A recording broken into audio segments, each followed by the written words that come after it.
తెలుసు, కథ అని తెలుసు, కథలన్నీ కంచికే చేరునని తెలుసు.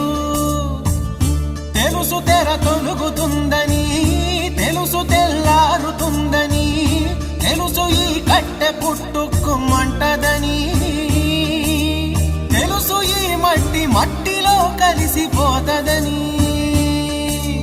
ఇన్ని తెలిసి ఇరకాటంలో పడిపోతావు ఎందుకని? మాయా